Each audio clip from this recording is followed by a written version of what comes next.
everybody to another work session on the land use code.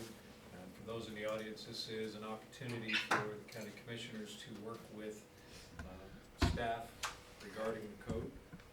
There won't be any public comment or input today. We appreciate you being here.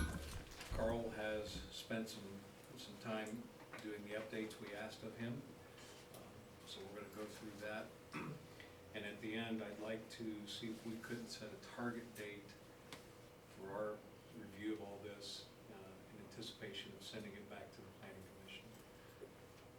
So kind of get a bookend out there somewhere. Having said all that, Carl, I'll turn it over to you. Thank you.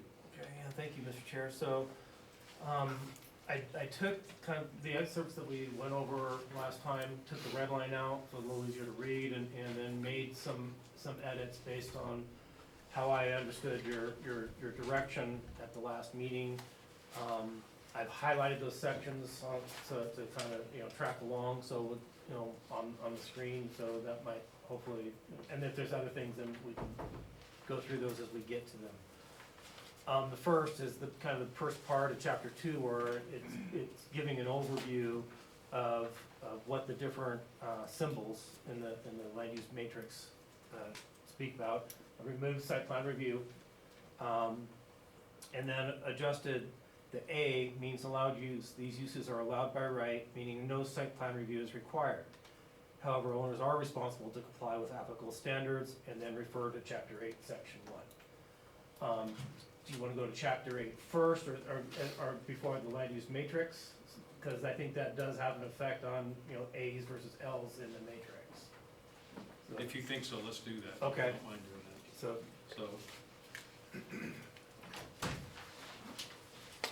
yeah, is this part of the handouts you provided? yes. Okay. So then, You have might it, refer to what was emailed to you, and it's BoCC work session 315 no red line. right. Okay. So what I've done here is, again, taking out the site plan review, created an introductory part of chapter 8, which is the going through the processes, and having generally standards that basically everything is subject to these standards: setbacks, easements, prescriptive and descriptive, recorded encumbrances such as plat notes, water supply. I added a sentence here, which actually took from Montrose County and then adjusted it for how our land use code is drafted. It says any standard set forth in this code not met by the property owner or operator shall constitute a violation of this code and shall be enforced as set forth in chapter 13, enforcement and remedies. How could that be read differently?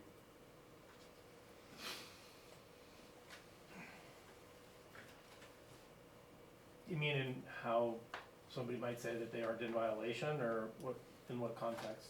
I don't know yet. That will be misinterpreted, I guarantee you. Okay.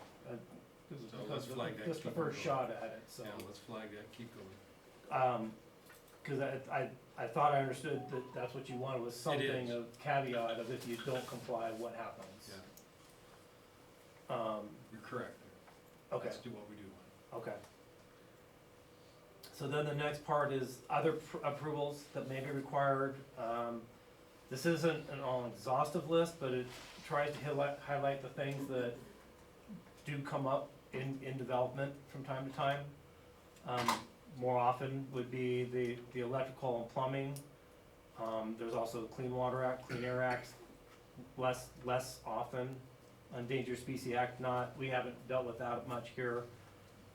FEMA has put that in there because it's really related to the floodplain regulations, which is the next section. Adopted county codes and ordinances, such as floodplain regulations, the pre-HUD, the overlay districts for Highway 92, Highway 50, and then making reference to the IGAs, the municipal intergovernmental agreements. As well as county resolutions that require permits for activities on public land or within public right-of-way. So that applies to all development, whether it's allowed, limited, conditional, any development in Delta County. The idea is that this applies. Well, it may apply, let me put it that way, if it's applicable. A lot of this stuff may not be applicable in a lot of cases.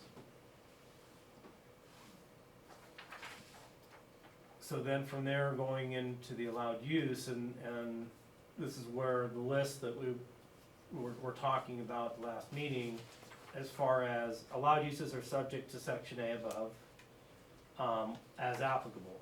But then the following procedures shall be completed in succession, this is out of the development application ordinance. So this is bringing that language into the land use code to where then that ordinance could be repealed. Access permit, assigning an address, and then the OWTS permit, and referencing where that is specified in more detail in chapter 7, which we haven't got to yet, but, so that's how I kind of envisioned building what we were talking about into the land use code, procedurally. Do you wanna stop there and go for comments? Yes, please.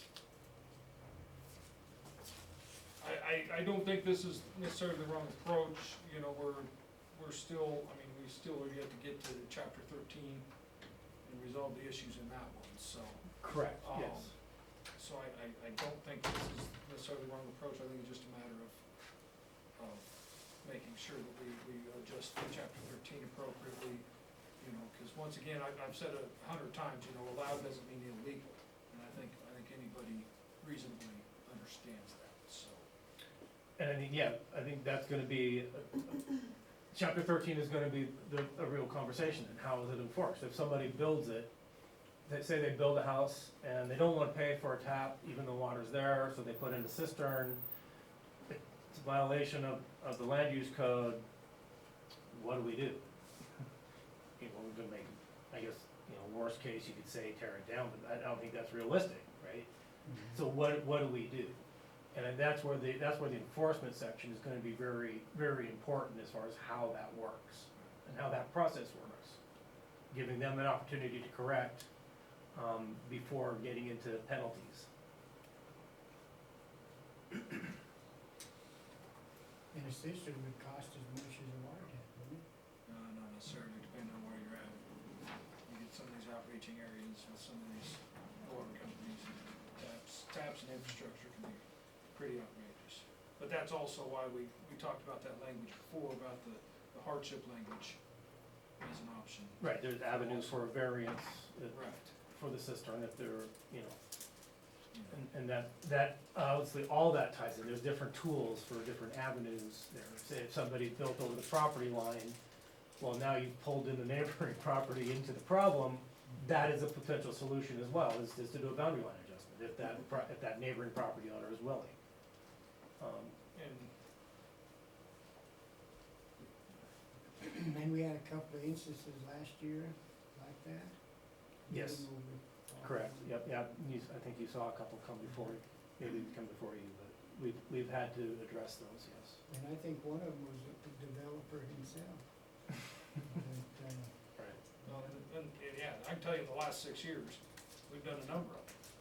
Where Or somebody building in built- an easement. Built or- in an easement, built over a property line, you know, and then, you know, we've had a pretty good track record, they come back to the board, want us to change something on their plat or change a setback, and we told them, no, this was your mistake, you've gotta fix it. But, yeah, it's.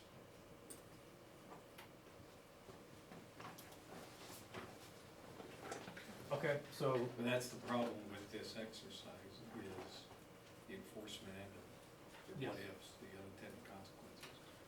and I think the kind of the approach that we're taking here is to get this part settled, Yep. and then look at how we wanna enforce it, at the end, it's at the end of the land use code, but, I mean, unless you wanna, we can talk about that when we're talking about kind of the next Well, and. next we're- sections you wanna go through. Well, we're still Order. waiting for Mr. Bear to work up that chapter 13 with us too, so. Right, that's so all. we don't have to go chapter 1 through 14, Right, we no. can, you know, if there's a different order, like we've just kinda hit chapter 8 here, a piece of it.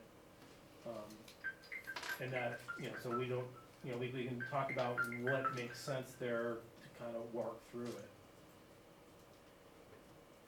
I mean, the key chapters that I, is, as, like, even like with the planning commissioners, when I meet with them, it's, you know, chapter 2, obviously where all the land uses are, chapter 7 and 8 is where the procedures are, chapter 12 is the subdivision.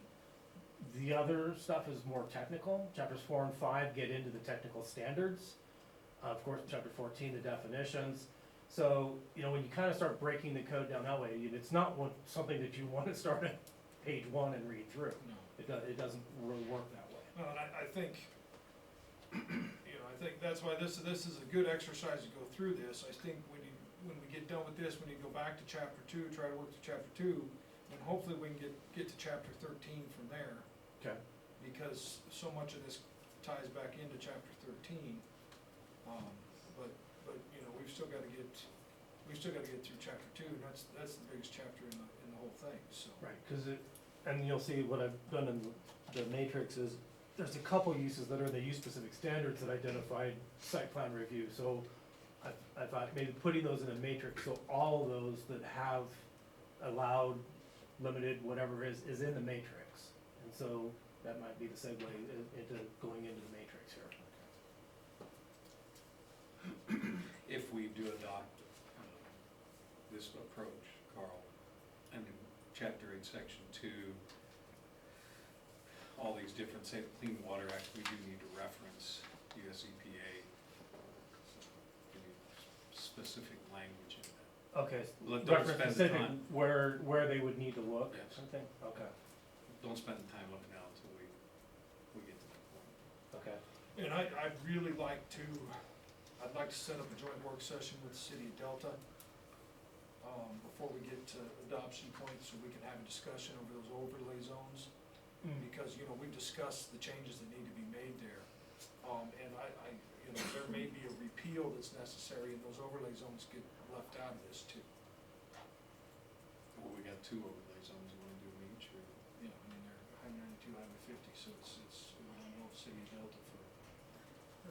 Effectively, what they require building permits in those 2 overlay districts. That's really what those ordinances do. And so, and your suggestion is having that conversation with We the need to have that city, conversation. with rather the than city. adopting land use code with them in there if Right. we're not going to. Right, yeah, I mean, proceed there's that no way. sense, I mean, we're gonna go through the IGA process. We would technically have to re-adopt if we change these ordinances. So Correct. I just as soon get it all done at once, Okay. and Okay, that makes sense. Okay, so we'll Okay. go, start going through the table. So where you wanna go back to, Table 2B, the matrix.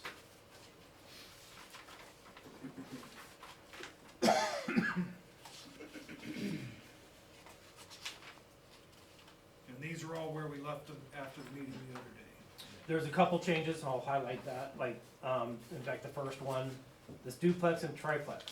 So the L's are where you left it for duplex and triplex. What wasn't identified in this table is the additional residences and communal living. It was referred to later in chapter 2, in the use-specific standards, it talked about site plan review.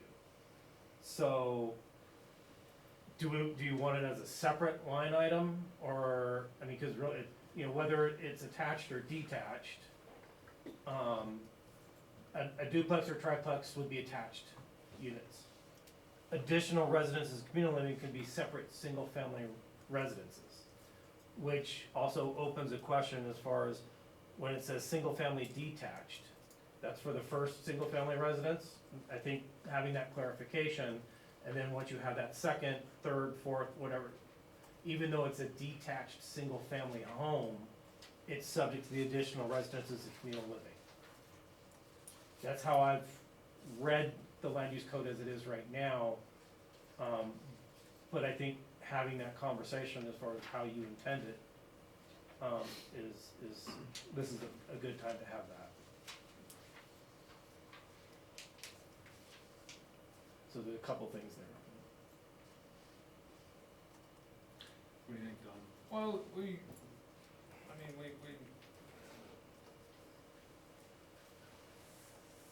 Well, to me, single family detached means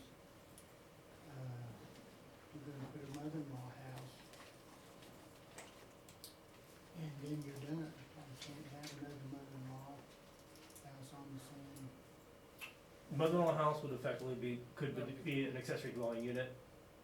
So you'd still have the single-family residence, and you'd have an accessory dwelling unit as allowed uses. That's what we went over last time. The question is then there's been some comments about, well, I can have multiple single-family dwellings. Well, that's correct, but then you go under the additional residences communal living, in the way I was reading, So, I've been reading the land use code.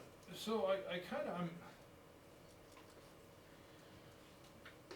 I think we need to make sure we have the definitions for additional residence and the definition of communal living spelled out properly. Because, Go ahead. because additional residences is probably gonna look a heck of a lot different than a communal living. Yes, and you'll see, I've, in some of these other cases, I have split them apart because they are different, even though they were grouped the same way in the matrix previously. So we could separate additional residences from communal living. Cause you'd wanna make sure if you had 30 acres, you didn't have 30 homes, each an additional residence, without going through the subdivision process. But then again, I mean, if,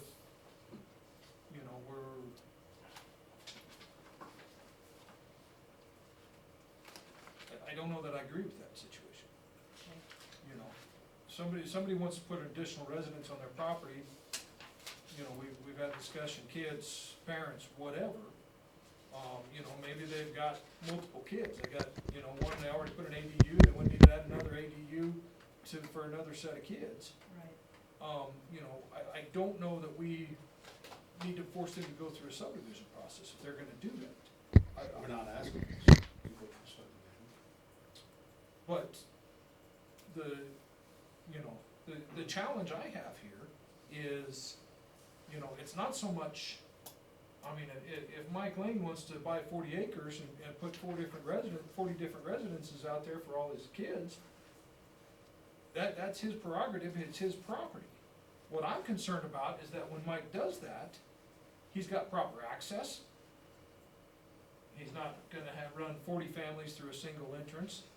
He's gonna make sure he's got everything safe for that to happen.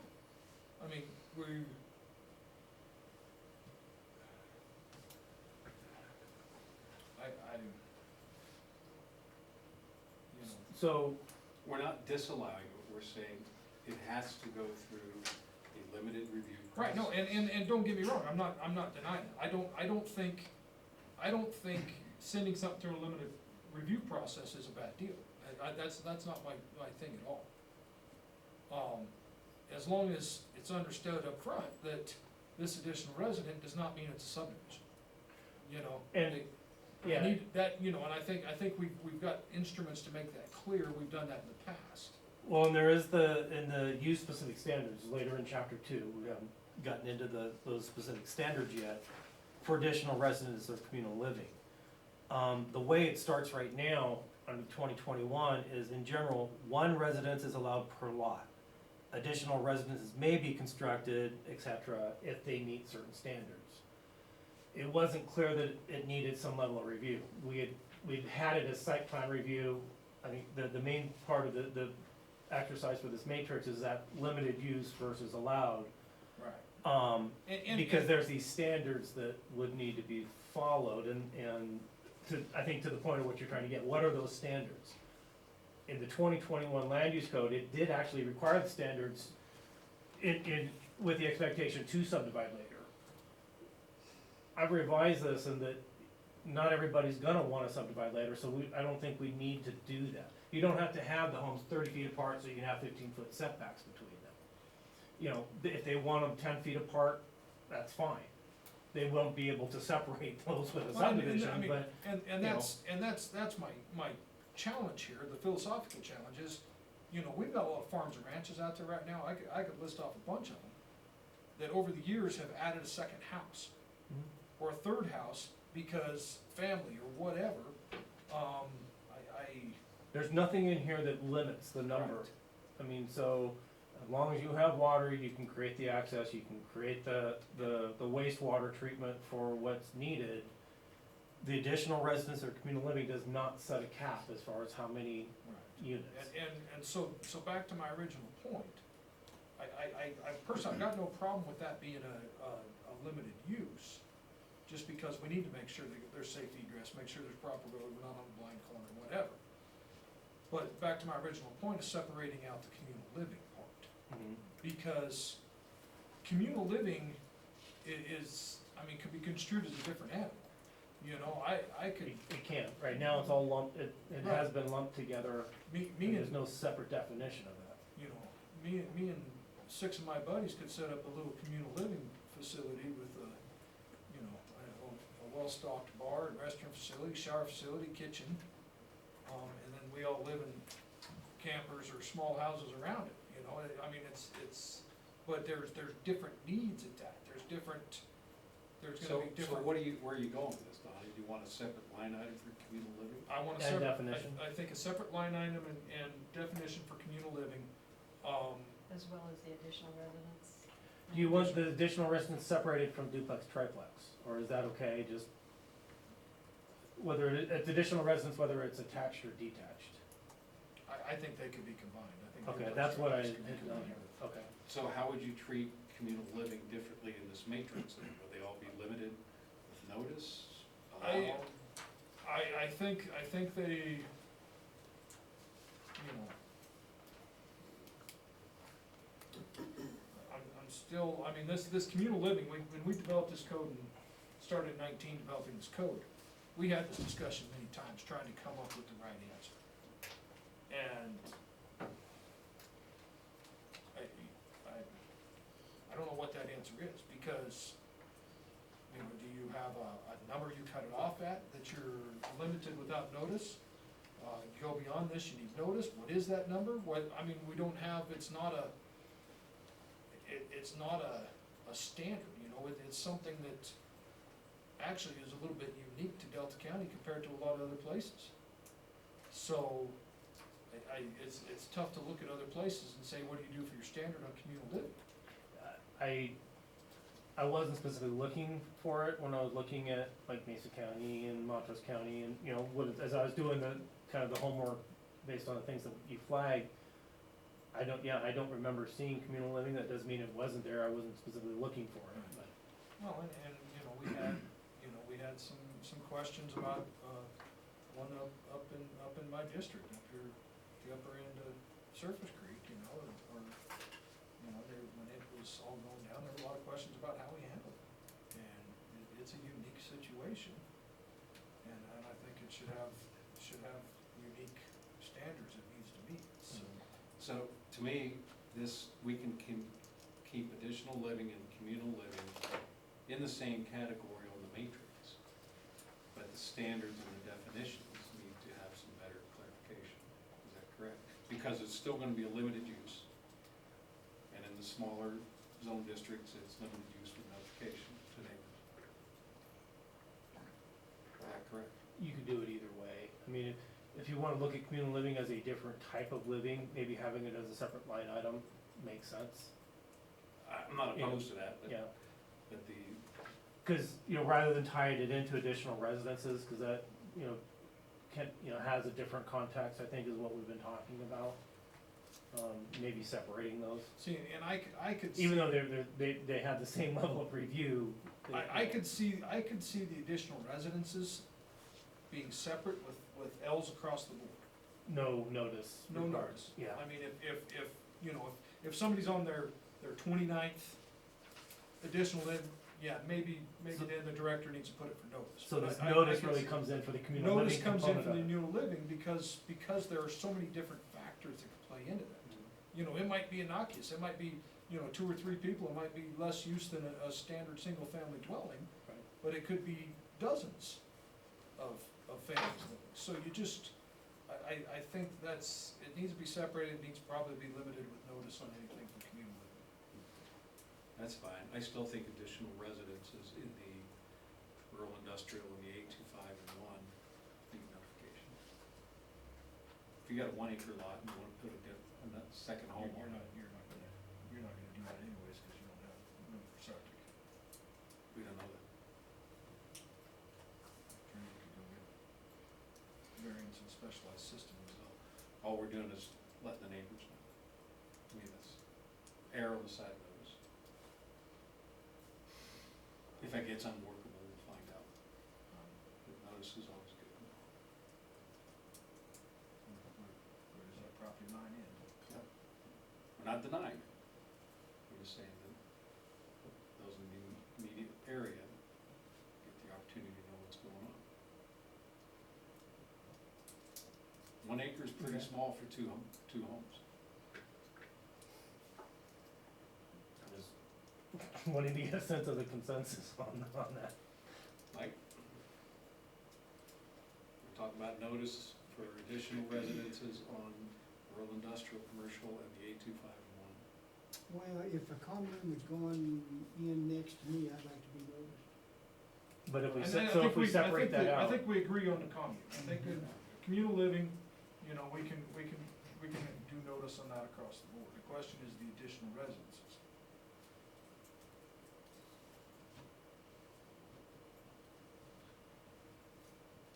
I'd probably want to be noticed also. 5 acre and above, it's a limited use review, but no notice.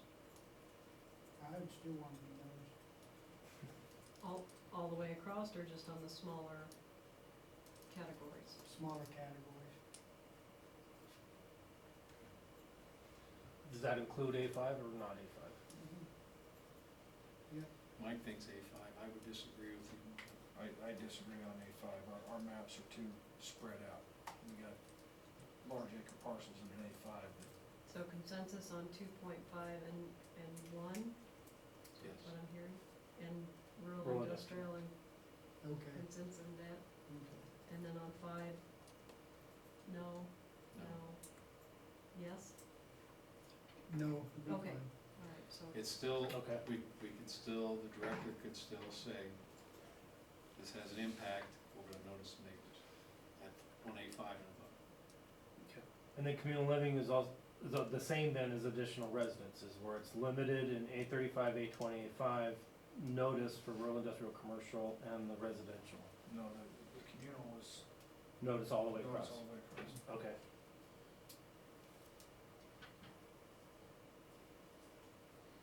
Okay. All right. Moving down to the next, it was a single line item that had assisted living, congregate care, or nursing home. So after kind of looking at at some of the other types of codes, and taking in some other input, thought maybe separating those into 3 different categories, kind of similar to what we were just talking about. So there's the residential assisted living, up to 8 people, non-related. So if you have, obviously if you have a lot of people with your family, that wouldn't matter, but that's an allowed use. So the congregate care is a type of residential treatment facility. And I took a swag at, limited with notice in A35, A20, conditional use in A5, limited in rural industrial commercial, and conditional in in the 2.5 and the 1 acre. And then nursing home being conditional across the board.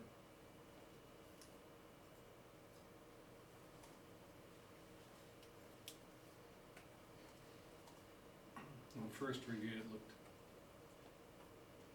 out of place for limited use, congregate care, rural industrial, commercial, limited, but that's still, but thinking it through, that makes sense. Why no notice on that? On the rural industrial commercial, cause it's a type of, it could be looked at as a commercial type of facility. And this, this is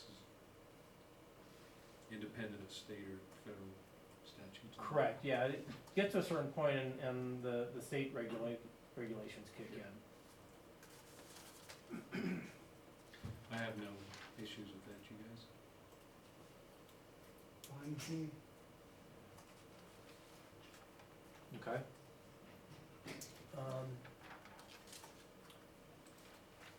you'd asked you'd flagged farm One worker other housing. question on that, Yeah. you're gonna add those definitions for, Yeah, I'll split those definitions out for those three different uses, right? So, effectively, kind of what, as I was going through it, a residential assisted living, be kind of elderly or infirm, needing or wanting help in performing routine daily activities. Nursing home to house and treat people who need protective oversight and personal service. And then the residential treatment facility, live-in healthcare facility providing therapy for abuse disorders, for substance disorders like substance abuse.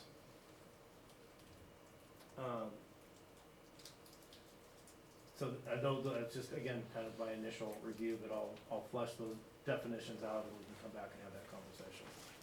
thank you. Farm worker housing, you'd flagged this to see, to kind of talk about any thresholds or tiers. I wasn't finding anything locally, where there was something specific about farm worker housing. They tend to look at it as any other type of housing.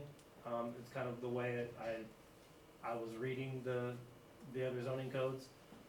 As I did mention in California, the state statute does, basically allow up to 12 beds, or 12 units or 36 beds, for farm worker housing without, it basically exempts it from local review. So, I don't know if you wanna use that as a threshold, or, again, I wasn't really finding anything, so I highlighted it, but I didn't have any good response for it.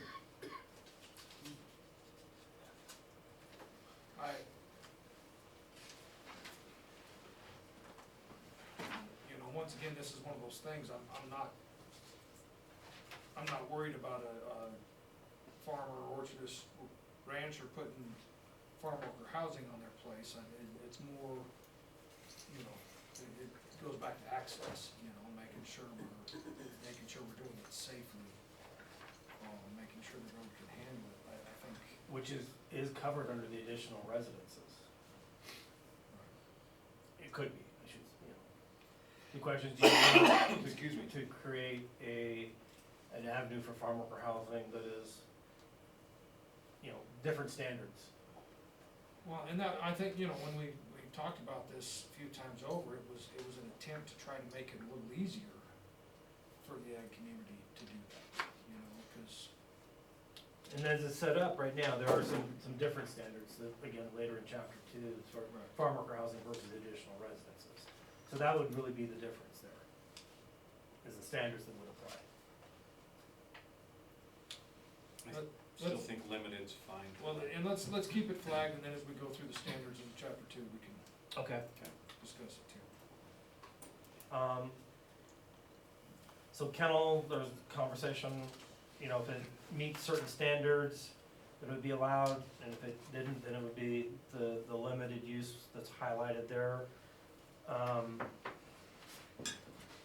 Some standards that I thought about, that if the kennels are inside an enclosed building, from a noise mitigation perspective. Boarded animals must be inside overnight, and whatever the hours of that would be, 8 PM, 6 to 6 AM, whatever that is. 2-hour drop-off pickup periods, 1 in the morning, 1 in the evening. I'm using this based on a boarding facility that I use, and that's how they operate. And then minimum distance from property line, I put in 50 feet. If it's in an enclosed building, maybe it doesn't need to be that far. And then how many dogs is a threshold before it needs to come in for some review. My experience with zoning codes, 6 dogs over 6 months of age, so if you have a litter, the dog's up to 6 months, that doesn't count. Those are just some things that I've. Shit, that could be my wife after one trip to the freaking Walmart finding puppies. Well, that's why I'm just kind of putting some thoughts out there for standards. This number or something? Unless you live on this road. So the idea is to create some standards, and it's allowed if it meets the standards, and then it would be limited if it exceeds them. Limited with notice on small. It can be with notice, or, yeah, however you feel. Yeah, I think this is a pretty good approach, we just need to refine those standards, but I mean, that was something we discussed last time, that chapter 2, we didn't really have good standards, so this will give us a chance to. So what I can do is I can kind of build these standards, and then when we get later into chapter 2 and get into all the different standards, we can Right. get into that conversation in more detail. Yeah. But otherwise, as far as the matrix is concerned, if it's within the standards, it's allowed. If it exceeds the standards, limited use in A35, A20, limited with notice in A5, rural, industrial, commercial, and the 2.5 and 1 acre. I think that's Does that work? Yep. Okay. Well done. Moving on to, places of assembly, schools, childcare centers. This kind of just built out of the places of assembly, you know. I was seeing different regulations if it's a religious assembly versus other types, so, that's why you see so many different categories here now. Using 30 as a threshold, kind of above and below, that could be a different number, it could be 40. Other than childcare centers, then 3 or fewer non-related would be allowed, 4 or plus non-related, would be limited use, so.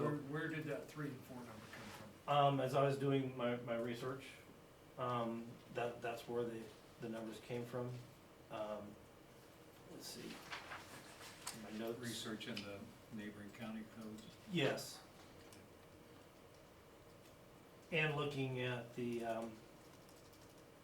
kind of when that break is in state statute, requires a state permit when it reaches the threshold, state statute 266102 subsection 10. I haven't specifically looked at that statute, I didn't get to that level yet.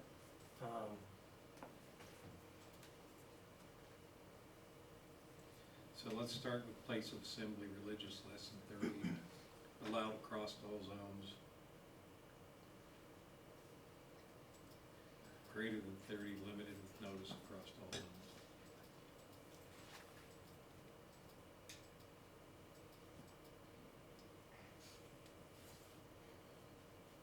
And similar for schools, it would kind of mirror that. There's a definition in statute for childcare center. Section 26. More than 12. It's right in the statute.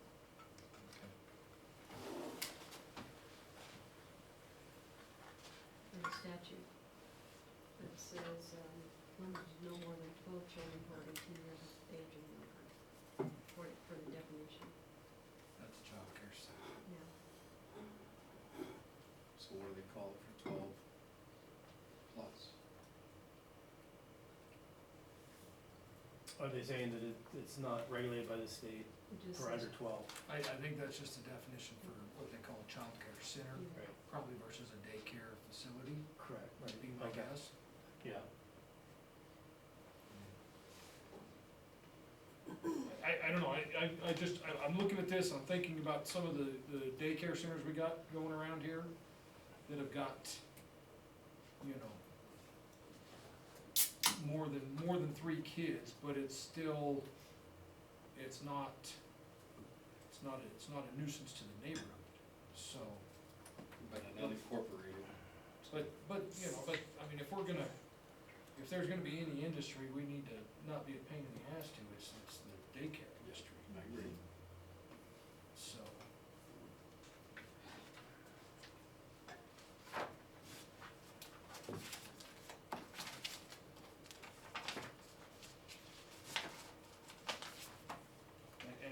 And maybe that's what we do, daycare facilities allowed, childcare centers limited, and then we just base it on the definitions of statute. The thresholds in statute. Sounds like a reasonable approach. Can you say that again? No.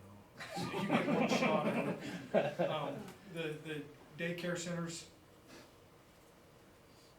daycare facilities, allowed by right, and then childcare centers, limited across the board, and those numbers be defined by statute.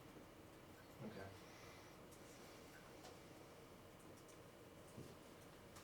Mike? Mhm. How about the places of assembly, the religious versus non-religious, separate those out? Or currently, they're all lumped together. Place of assembly is a place of assembly, in my opinion. I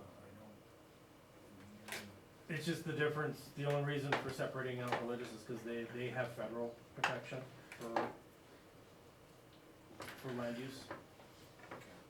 But if you have a Grange Hall, and then on Sunday, they have religious services there. There's lots of religious places that do activities every night of the week, so. Yeah, and what we're trying to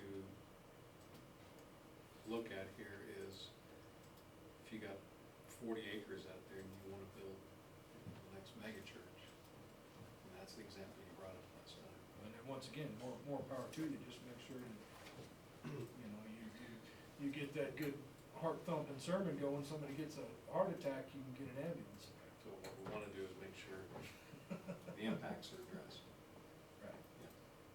I don't think for religious, the 30 is the right number. It seems a little low. Okay. We have some families, you get 6 of them together, you get 30 plus. Put it up to 50, I mean, 50 works for me. okay.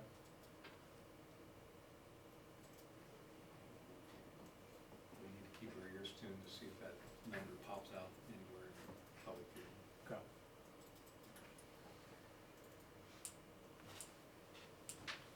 But then it's not necessarily separate religious and non-religious, have it the same.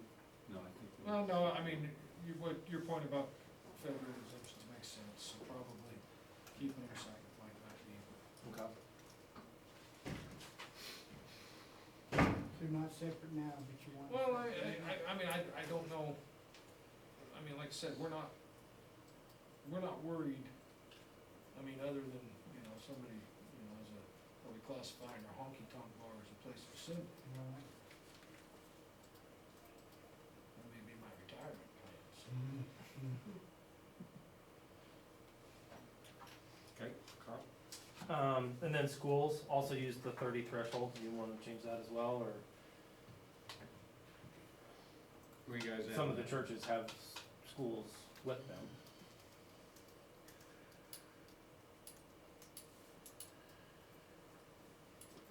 I think let's leave it there. I mean, you get more than 30 kids in a school on a daily basis. I think it's the size of the classroom, Yeah, we need basically. to, I mean, you're extending more than one class, it's something we probably need to make sure we got Proper facilities. proper facilities. Okay.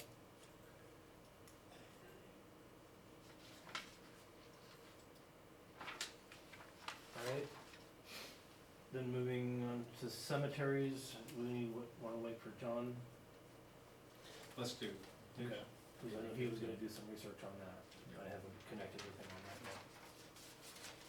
So then the next item I added in, and this is because it's in, later in chapter 2, is events, and we haven't gotten into that specifically, there was, I'm sure, a whole conversation about that. Carl, did we skip storage facility or commercial? We went through that the last time. It was just highlighted. Yeah, we went through it last time, I think we need to define it. There currently is not a definition of storage facility. I think, we're talking about more like a commercial facility, not somebody allowing somebody to store hay in their barn. But I think having a definition around that, I think, is important. And then, so I can take a shot at kind of drafting something up that when we get to the definitions, we can look at. I mean, similarly, outdoor shooting range, I think we want, I don't know if we can add something in the code to be clear. Doesn't include shooting on your own private property, you know, again, it's a commercial outdoor shooting range. But that type of clarification. Yeah.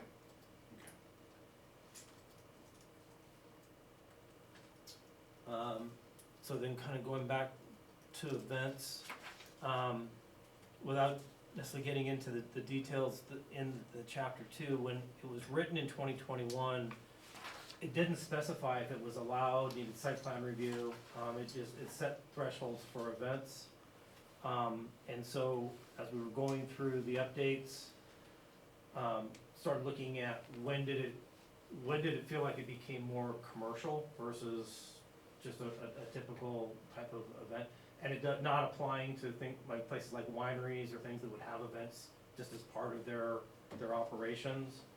But so we created the 3 tiers, 0 to 150, 151 to 500, and then over 500. The way we had done it for the 2022 change was it was allowed for the 0 to 150, site plan review between 151 and 500, and then limited use for over 500.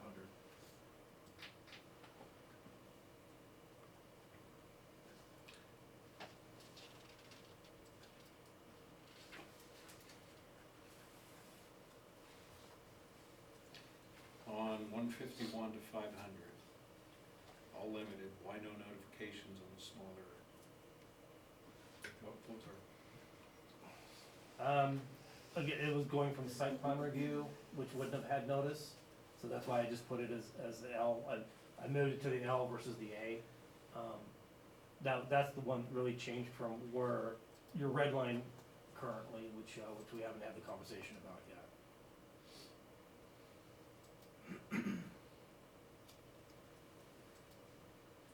Mike, what do you think? If we talking about 151 to 500, smaller parcel size.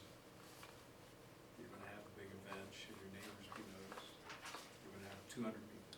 Well, if it's in a commercial area, maybe not noticed because it's commercial anyway. Or should it be allowed in the commercial? In all 3? Or should there be some review? Should be allowed, as long as we know the facilities are there, water, septic, whatever, access. I mean, I think once you get to the 500, you definitely have traffic that you might wanna look at. This, I don't know if this is a bad approach here. You know, the bulk, you know, I'm going back looking at the original standards, I'm just, you know, what problem are we trying to fix here? You know, I know we've had, you know, a couple complaints here and there on these things, not very many. You know, we developed that in the 21 code because of some complaints that were going on some events up in the North Fork. And you know, I think we spent a lot of time trying to make sure that we fit in those guidelines.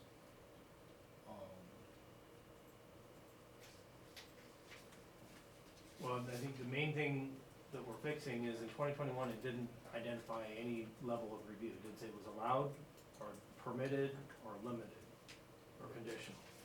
It just said these standards apply. You know, this is good, whether it's perfect or not, I can't tell you.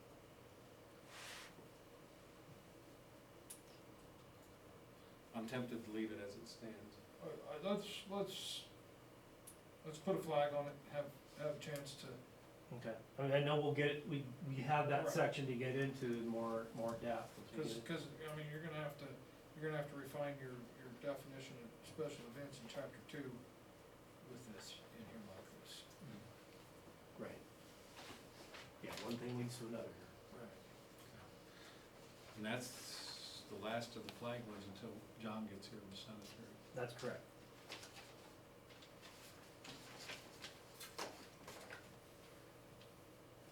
Do you guys have anything else on table 2B? No, that's it. I'm good.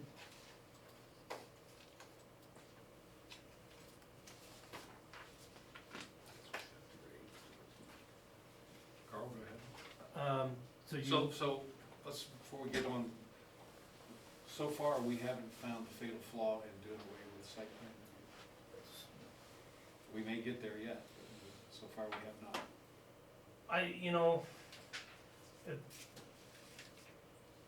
It really depends on how you wanna go. I mean, yeah, there will be some cleanup of the code to remove, site plan review as it got, permitted use got moved to versus site plan review as part of a limited use review or conditional use review. I don't think it's a fatal flaw. It's the site plan review was, as it kind of evolved to, didn't have the same, call it technical level of review, like the limited use has been written in here, but that doesn't mean we can't change that for the limited use. If, and then it starts to get more into like in chapter 4, chapter 5, where there are specific standards, water, access, wastewater, all, different things like parking. I don't think that they were so close, permitted use, limited use, when this was written.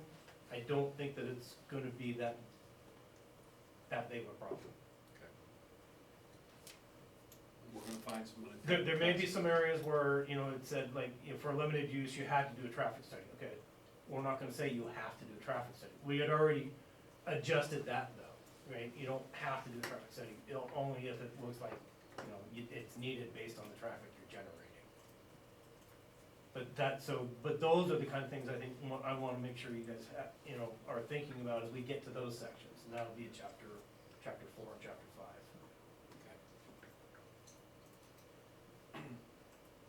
We ready to move on then? Yeah. This is so much fun, why would we stop? We still want to be in hurry? So you want to bring up the red line? Come back to the.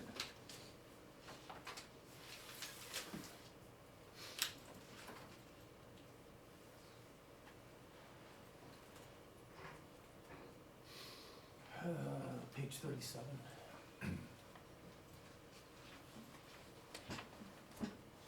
So this is the full red line version that we started with on the 9th. When we got to the matrix, and that's when we kind of pulled that out aside. So go past the matrix. So this is where we left off, subsection C.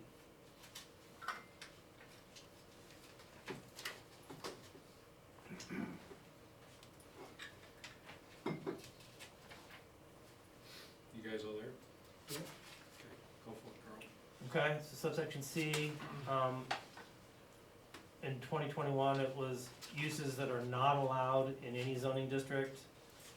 Changing that, the uses regulated by ordinance in any zoning district, and then referencing the commercial use cannabis and the pre-HUD mobile home ordinances, which would also be, part of the appendix for the land use code. We took out outdoor junk storage, that's really separate from the land use code. I think that was at your direction as well. Correct. Is there anything else that isn't listed here that we should list, or we wanna do anything different here? That you're aware of? Robbie, I'm not looking at you too. Well, all of this was not allowed before land use. Correct. In the specific development, so this is nothing new. No, these So, it's right. basically highlighting those ordinances that are in Right. place that. Right. Why And does it- it say commercial uses cannabis? Is that the name of I think that's the title of the way the ordinance is Okay. written. We'll double check that, but that's what we were trying, that's the change, was to try to reflect the title, actual title of the ordinance.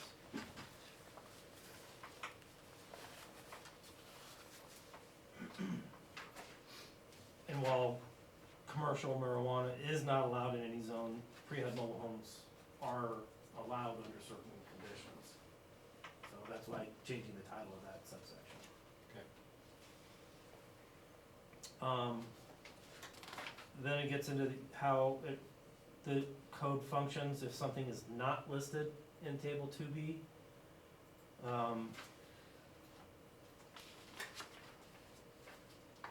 Related, there's a couple changes on the next page, page 38, where it's defining different types of use, be it a principal land use, seasonal land use, temporary land use.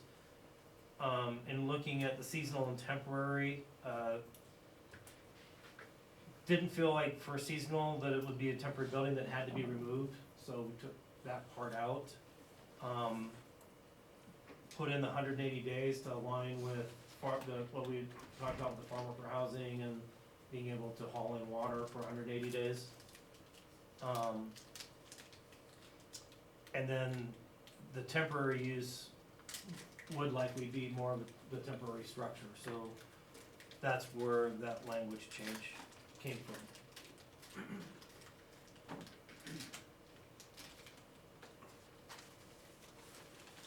I have no problem with that. That's consistent. Don, Mike? Yeah, good with me. Moving down to principal land uses, we'll take out site plan review, that won't apply anymore.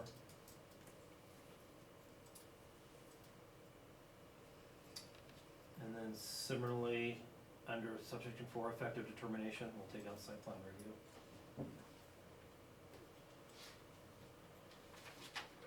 I mean, other than that, just the way it works, again, if it's not listed, it's assigned to the director to see where it fits in, you know, is it a principal use, seasonal use, temporary use, accessory use, etc. And then if it's a principal use, then it has standards, to apply whether, you know, whether or not it fits in that category. If it doesn't, then it would not be allowed. By practice, what I try to do is I go through the matrix and see if there's something similar, looking at the definitions, and then see where that use best fits. At this point, there hasn't been anything that has come in that hasn't fit somewhere, in that table 2B, using that methodology.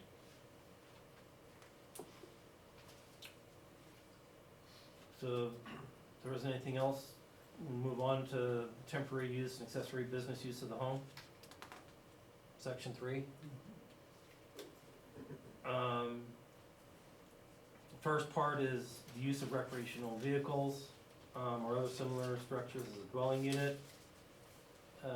Here, expanded that to have when it's used for construction as temporary. The last conversation the planning commission had changed it to 24 months. It was originally only 90 days. Then there was 12 months, and then at this point it's 24 months. And I will note that an RV can still be used as a residence, so if you put in septic, water, and electricity, even though you haven't built your house, you hook your RV up to it, it's a permanent residence, then there's no time limit. It's only if it's on, you know, kind of the self-contained RV, is I think what this is getting at, for that temporary construction period. Then farm worker, Can Yeah. we add that very statement in there for clarification somehow into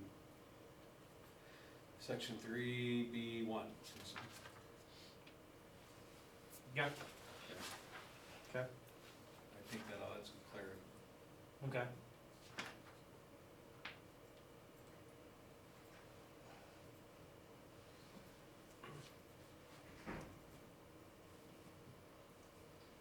So effectively, there's no time limit if it's connected, which then falls into subsection 3 as a principal use residence.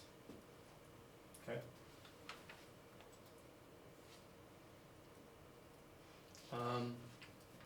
Seasonal farm worker housing, use of RVs there is allowed. We'll again need to adjust the site plan review part of that and align that with table 2B.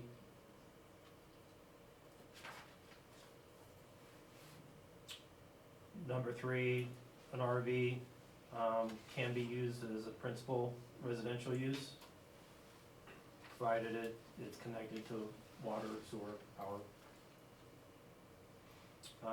And then when there's 5 or more, whether it be an RV or a mobile home, then it becomes a manufactured home park. And there's standards for that later in chapter 2, which is referenced there at the end.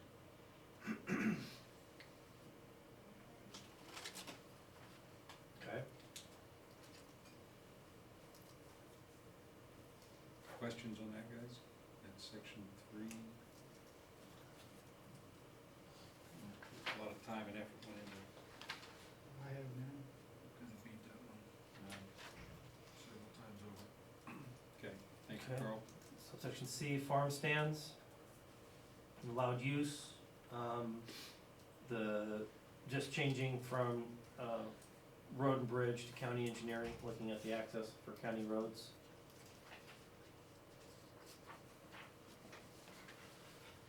And then just kind of format, clean up. Fireworks stands similarly, allowed use, and with access. And if it's from a highway, then it's CDOT, if it's from a county road, then it'd be county engineering. Otherwise, there's no change for 2021.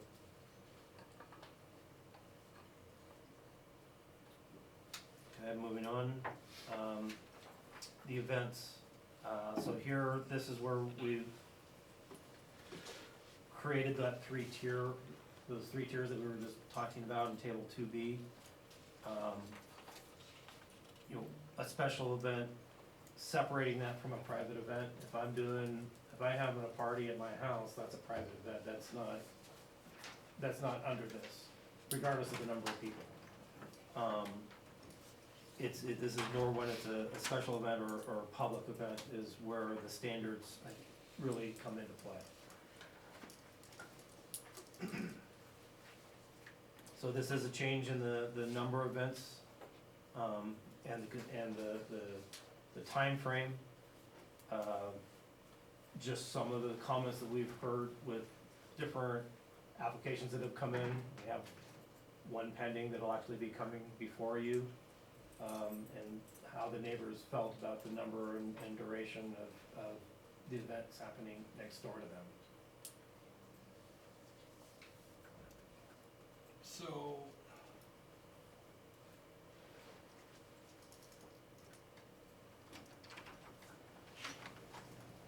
you know, this particular one brought a lot of ire to the citizens with the revision that was rejected.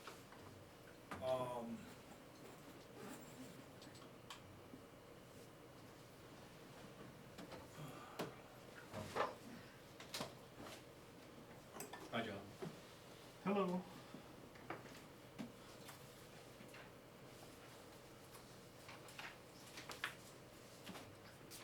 John, we're working on events right now. Okay. When we finish up, we'd like to get back to private cemeteries. Okay, wonderful.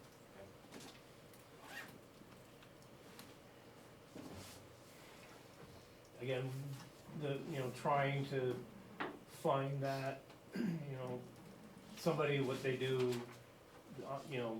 what they're doing versus what the neighbor is expecting happening next door to them. Trying to find that balance. Well, it might be kind of a misunderstanding, because here it says you're able to have 3 events per calendar year, that do not exceed 7 consecutive days. So you can party 3 times a year, up to 7 consecutive days, and then. you 7 can- days each or 7 days total? 7 days each. 7 days each. that's the intent. We should put that in there Okay. Yeah. for each of them.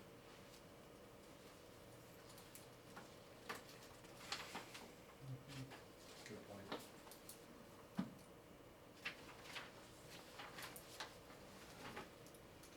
So, you know, we've got businesses up there that make their living doing special events. And you're telling them they only get to do it 3 times a year. If the No, I'm three not saying times- they aren't allowed to do it, it's a matter of at what point does it need some level of review? If it's a winery and and it specifically says in here that, you know, there's certain types of uses that are expected to have events as part of their operation.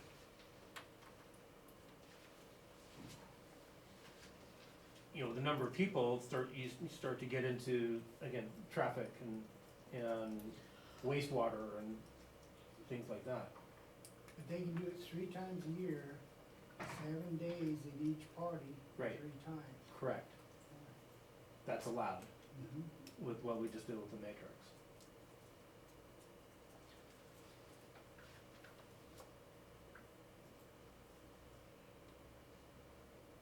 What 7-day event do we have other than the Rainbow family? That's I called, don't know, I just, there's, you know, Cherry Days or whatever, Del Prado Days or.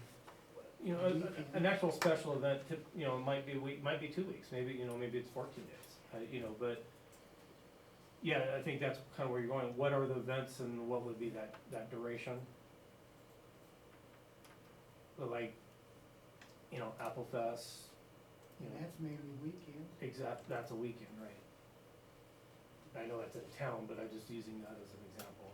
You know, the only events I can think of that go over 7 days, are like a Cheyenne Frontier Days or the National Finals in Las Vegas. So where does this venue go? That, person up there that's got a venue for 200 people, they can do up to 200 people. And they have weddings 2 to 3 times a month. Where does that fall in this category?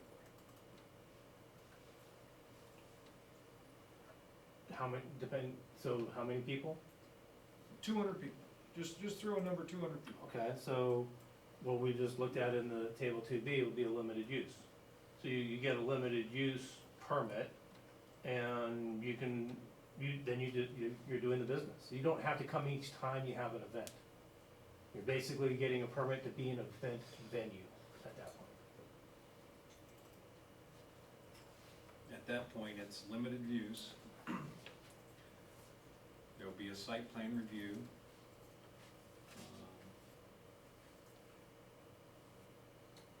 At which point the director can approve administratively, or if there's extenuating. And I think maybe our problem is in the language here. You know, that, because I don't see anywhere in that language that says I get more than 3 events a year, no matter what, the way I read it. Okay. I mean, this language is very restrictive. Okay, fair enough. I mean, but the intent was that Well, if you and- got a and- permit, you don't have to come each time you do an event. Right, and once again, we, you know, Right. what we discussed in the table 2B, I thought was pretty spot on. It's just not lining up with our language, Okay. you know, and I think that's our challenge here, is we need to adjust this language. That, you know, if you have an event, you know, small, you know, we label it out, private event, you know, it's up to you. You know, if you throw a personal party, you piss off your neighbors, that's your problem, Right. you know. And that is Right, clear. and we've kind of got that labeled out there. You know, if this is a special event that you're making money on, if it's so small, that's fine, do your thing.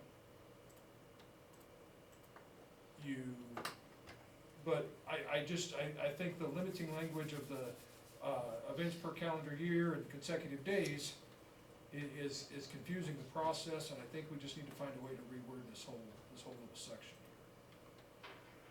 here. Okay. See, we started with special events under this. I think we need to define commercial events. Because this is supposed to be for those temporary, And I think that's where C is trying to get, is the, call it a public event, but I think maybe that's where we can clarify that if it's an event venue, that you're just having a, then there's no, it's just whatever the permit is for. so we got a commercial event and a special event or some, I mean, cause once again, I mean. Commercial unless- event might be, I just have it once a year, but I have a permit that I can just do it once a year, I don't have to come in each year to do it. Or a special event might be, I'm just gonna be one and done, I'm not ever gonna do it again.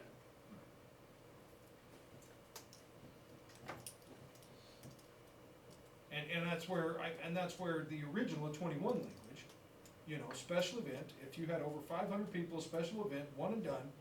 If it's over 500, then you need to come in and talk and make sure you got, proper safety and whatever. If it's a one and done, it's under 500 people, do your worst. And that was kind of where the 21 code was, and that's, we'd spent a fair amount of time trying to discuss that, figure out how to do that the best. But there's a difference between that one and done person, between the person that does an annual event, or the person that's got a venue set up for a weekly wedding, or whatever event.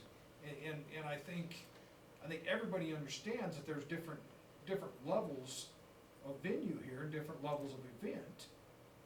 Our key is properly explaining them that we have a permissive language in our code, instead of, thou shalt not do this, and I think we solve a lot of problems that way. and I would really like to draw the line between commercial and personal events.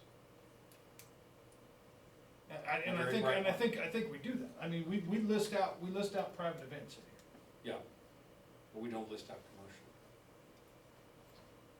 and so that may be a terminology thing. Instead of public event, call it commercial event venue or added category. Event I- venues are one of the commercial events. Okay, so, one and done, how do you, regardless of One the and- number, or? One and done, I think we stick with the 21 language. I disagree, I think we still need to have, That's 500 people. if you got, Yeah, if you got over 500 people, absolutely, you need to come in and, I'm even thinking 150 people.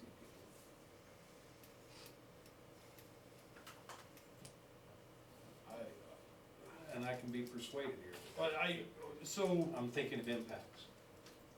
and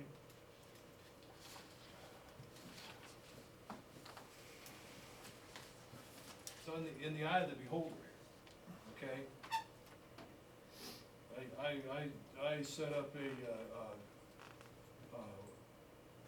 whiskey festival at my house that's a one and done event, and I get 151 people show up, I'm suddenly out of compliance.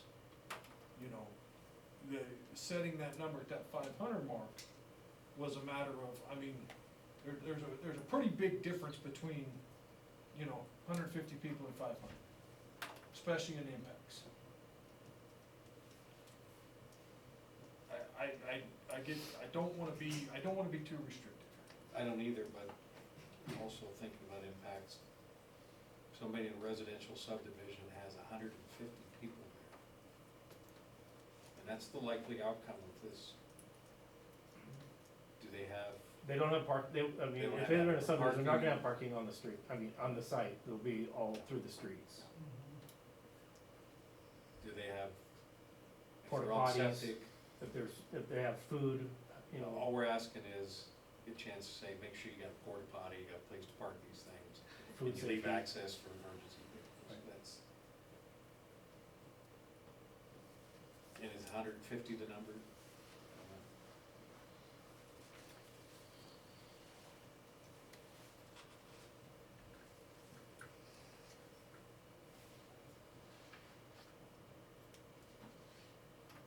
We don't wanna be too restrictive, but we gotta think of the impacts.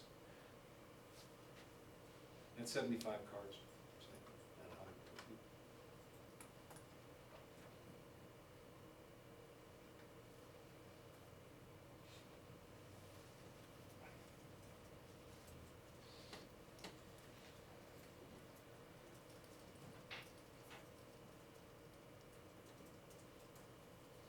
where you at? What event do we have in the county that is a big event, other than the, county fair? Well, we gotta think of important. Right, but, what event can we have that draws that many people? And,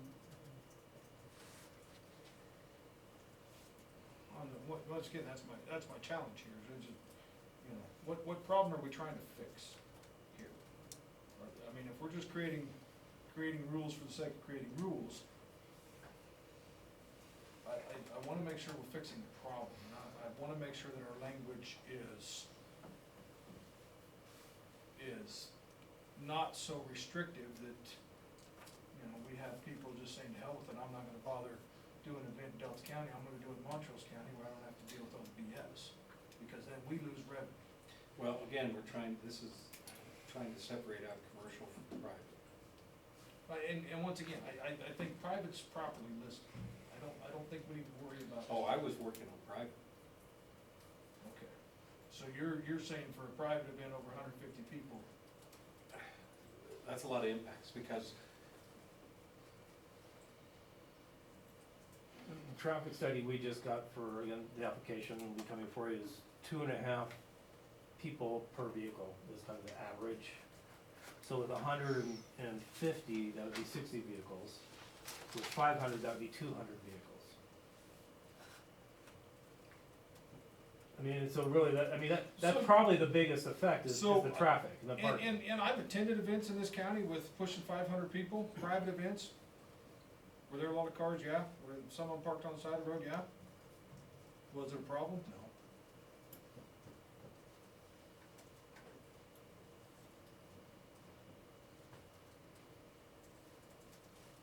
But once again, I mean, if was it in the subdivision? no.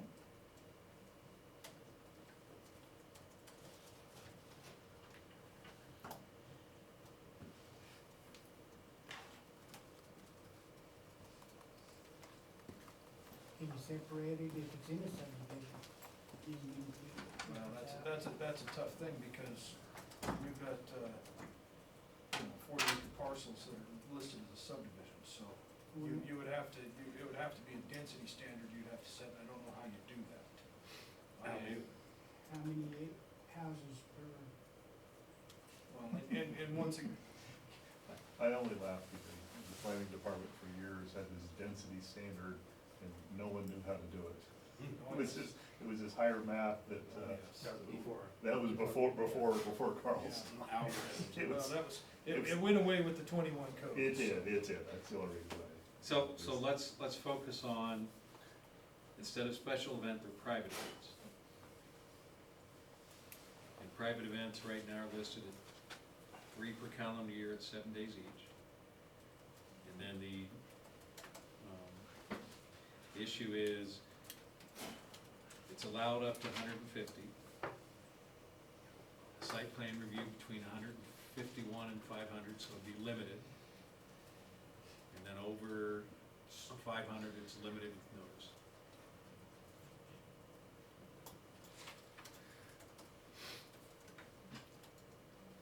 And Don, to your point, you got 200 people coming to Esther and Wendell's wedding, finally. Should they have to come in and talk to Carl and get a site plan review? If I live on a 1-acre parcel in a residential subdivision.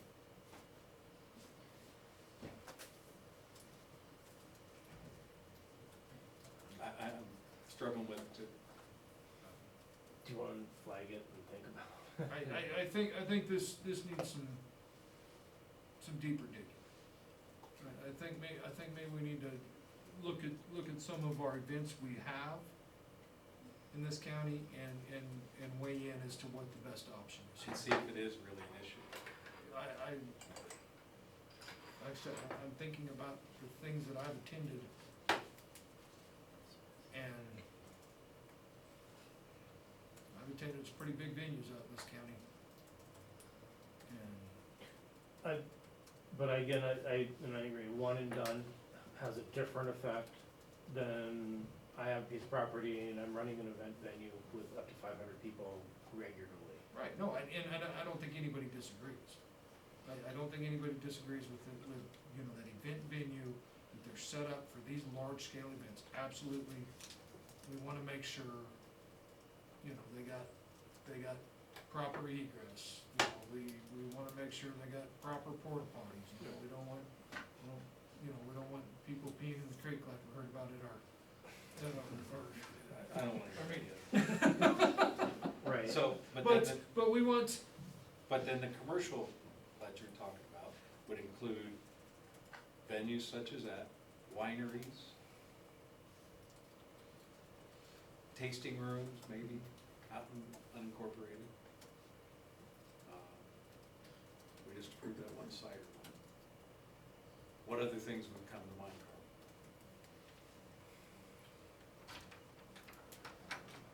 Carl? I guess if you had like a bed and breakfast or something like that, they wanna have weddings, they'd be set up for weddings too, but maybe at a smaller, smaller scale. I've seen that. Concert things, I don't know. Yeah, concerts, that. Yeah, but I mean, Then you get it, I think, a look, I think it's how, again, it's kind of the frequency, is probably, and then the number of people. So, again, if I'm just gonna do one and I'm done, that's different than I'm gonna do one the same, every year at this time. Which is different than, I'm at an event venue and I'm just gonna do it whenever I have a book. so maybe we need a whole new chart under table 2B. We have a special events section, and then we have event venue section. under Right, 2B. as some of the notes I was, okay. You have, and if you're setting up an event venue and you're doing it if you're doing it every weekend and you're doing less than 50 people, allowed. Not a problem. Right, who cares? You're doing something every weekend, you got 250 people, yeah, we probably wanna make sure that, it's safe. Special event, I mean, like I said, I've got issues with the way this is worded now, and we just need to make sure that it's understandable and permissible. Are you guys okay if we ask Carl then to take this back and work on the event based on our conversations today? Okay.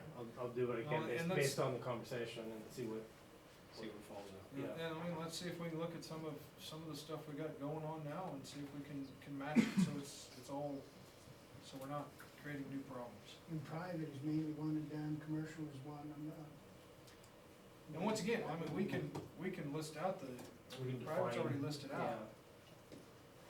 Work on defining those, And again, it's an impact based.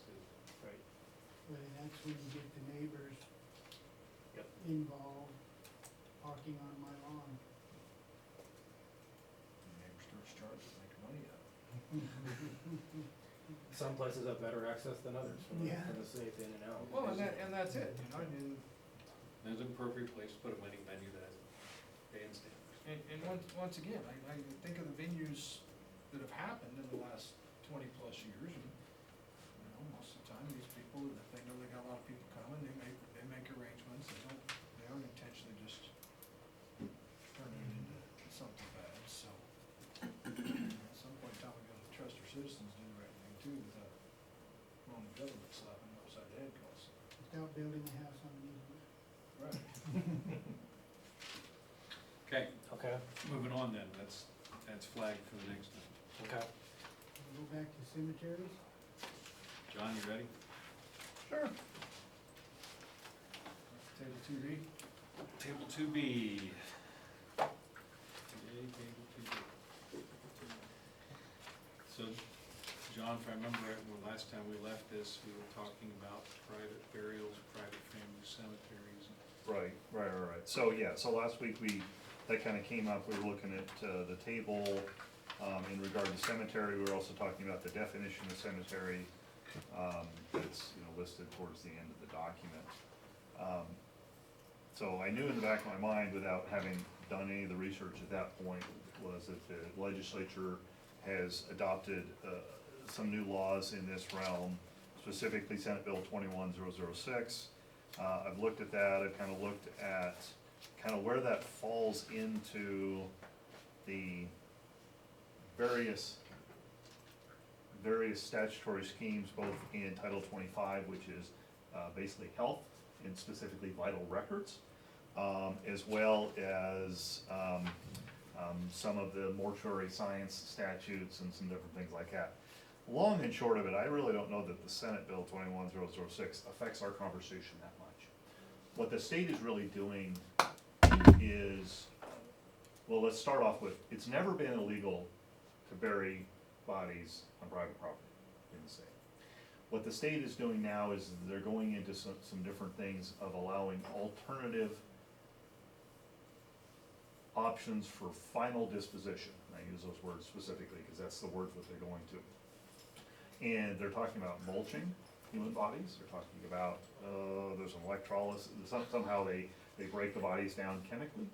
They're also talking about natural burials where there's no plastic casket, there's no vault, there's no these, simply somebody wrapped in either a simple wooden box, casket, or some sort of a canvas tarp, picture something like that, which is more of a natural burial. All in all, that's all to say, looking at all that, I don't know that it directly affects our land use code. So then I kind of gone all the way back to, okay, what does our definition mean, or what does our definition say? And Carl read this last week, but I think it's good. I think it's actually a decent definition. Cemetery means a place that is dedicated to, used, and intended to be used for the permanent interment of human remains. It may include a burial plot for earth interments, a mausoleum for vault or crypt, a columbarium for cinerary interments, or any combination of one or more of the above. And here you go. The term cemetery does not include areas of private property that are used for burials of members of the property owner's family. So I think our current definition is actually not bad. Does that, it probably accomplishes what we want to accomplish, at least from my looking at it. Now, whether they're listed now under the 2021 as Ps, so obviously that would have to be addressed. So, does that?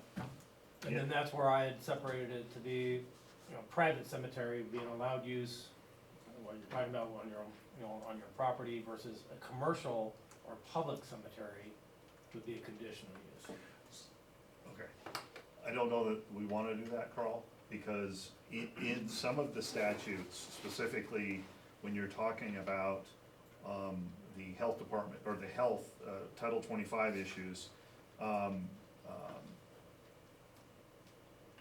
they specifically, and sorry, that, the Title 25, 2.111 is the process, is if somebody wants to do a private burial where you have to record a document that includes things like person's name, date of birth, age and time of death, cause of death, the name and owner of the property, because it goes on to essentially the real estate records, the legal description of the property, if a death certificate was recorded, what the reception number is, and then coordinates, longitude and latitude, which you can understand, this is reasonable, people are gonna be burying. You don't want someone dug up in 100 years and the sheriff goes nuts, because what is this, right? So, but it specifically says this does not apply to cemeteries. So so if we go into this concept of private cemetery, we might be kind of backwards from what how the state is defining cemeteries. Does that make sense? Because we're not trying to regulate this, I don't think. So for private cemeteries, can we just not reference state statute in 1? For private burials? Private Is that burial, family? rather than calling it a cemetery, just call it private burial. And reference whatever state statute applies.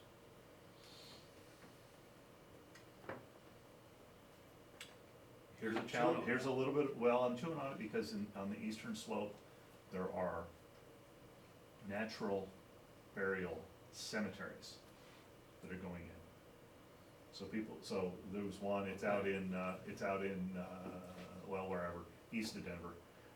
And someone bought 80 acres of land, and now they have it, that is, I think that is a cemetery. But they are only catering to natural burial, Okay. which is, okay, fine, whatever. Is this regulated by CDPHE? I think that is. I Yeah, think the that health is. department, I think it is. I guess I'm saying, Well, don't go into Fr- private well, from a commercial. land use perspective, it's, am I doing it on my own property with my family, nobody's paying for it, versus I'm paying for a plot? That's what I'm talking about, the kind of the commercial. And the health department meeting where the green burials came up, they said more than 3 people on one parcel, then you're classified as cemetery. Did you run across that? I've read that too, Mike. I don't know that definition's gonna survive. I don't know where that definition came From the health department somewhere. from. Can we not, for either private or commercial, public, just reference state statute? Why do we have to get involved in? I don't think we have to get involved at all. My recommendation is don't go into private, public. Leave it at cemetery. You figure out what kind of review you want on a cemetery. I think we've got a decent definition. It's either, I mean, somebody going through a process like this, or frankly, somebody ignoring this process, which I'm sure happens all the time, and burying somebody on their own property, that's not a cemetery, so we're not regulating that. But if it's a cemetery, we regulate it. Okay, but again, why can't we just reference state statute when we want? I'm not understanding. What are we referencing? Any cemetery, any burial, private, public, commercial, whatever it is, just reference the state statute, you just, But this state statute does not regulate cemeteries. It regulates private burials. It doesn't regulate cemeteries. Is I there a think to state statute? regulate cemeteries is perfectly appropriate for a land use code. But you just have to decide what kind of review you want on it. That's what I would recommend. But I wouldn't split this out, private, commercial, because a private cemetery is not a cemetery. okay, That's, so, that's my point. okay, but, so does the state regulate commercial, public cemeteries? I'm sure they regulate them, yes, but they probably don't regulate where they go. You're concerned with where they go and what's the review process for them. Is that, I think, I'm trying to make this simpler, it's not working for me. I'm trying to do the same thing. It's not working for you either. It's not.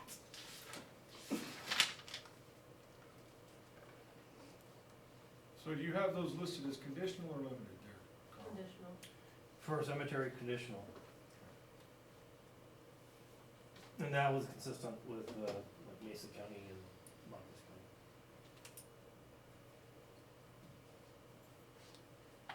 We're not saying it can't be done, it just takes a level of review. Well, I mean, and I mean, there's legitimate issues. You may have, you know, you don't want a cemetery in a floodplain. You know, you ask some of the old timers about catching caskets floating down a river because on a flood stage, you know, not something we wanna do. Well, there's so many feet from the cistern and all that. The wells. Drainage down in the creek. Those are the types of things that would be And that's why I think appropriate. cemetery, I think we just leave it at conditional and go on. Like I said, I doubt we're gonna have too many cemetery applications come in, but if we do, we're covered. I do foresee, you know, the green burials are gaining in popularity, and I do foresee at some point in time, somebody setting up a green burial cemetery that we'll probably have to come and review. We'll just have to make sure that I all think the we all the had steps are met. 3 green burials in the last 2 years, something like that. But they've been private, haven't they? Those- yeah. Well, and I'm just gonna advocate that as the practitioner of implementing this, I think it is helpful to say private burials are just allowed. I think being clear that so somebody reading it, you know, rather than going to the definition and saying, you know, cemetery doesn't include private property, well, what does that mean? Is it, you know, there's no review? I think being explicit that way, cause we had that question and we went to this definition and as planners, we were wondering, okay, we assumed that meant it was allowed, but it wasn't explicit that way.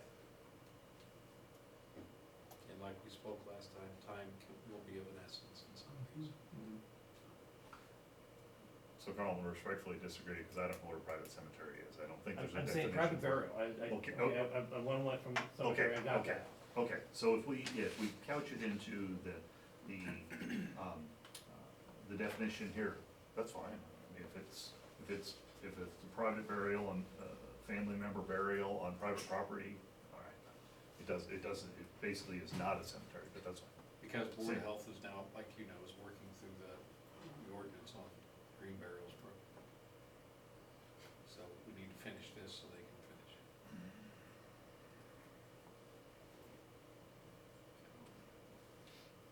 Clear as mud?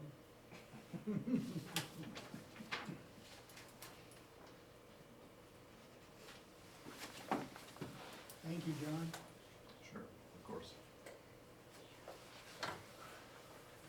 Wanna keep going, or is that enough for one day and talk about schedule? Can we finish chapter 2 today? No. Not even close. Let's pick a stopping point. Well, we just finished, we were gonna come back to events.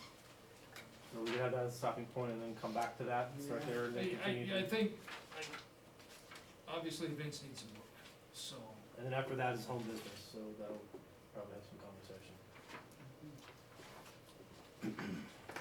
Well, you know what, let's step into home business real quick, just because, you know, we hashed this one out a fair little bit. So page 42. You know, 42, we 43, took out, yes. you know, we had in the 21 code, Down.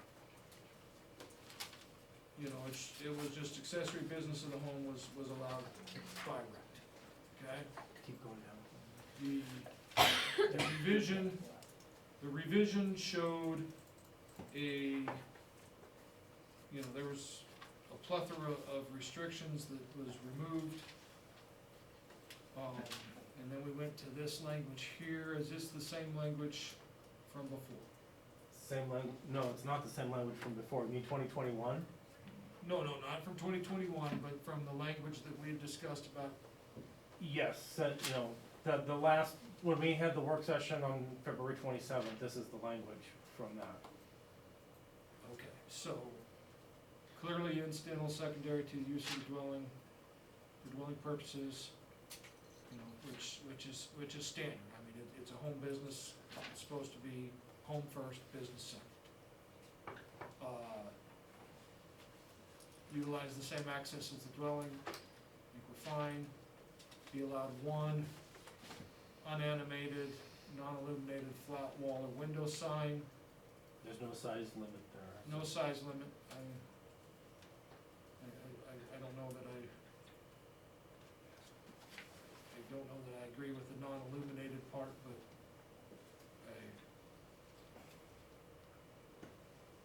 and then, outdoor storage must be screened from public view from a public road. And that one could be a little tougher to match all the time. I don't know. I think the point of that is, you know, just cause you see it from your next door neighbor Right.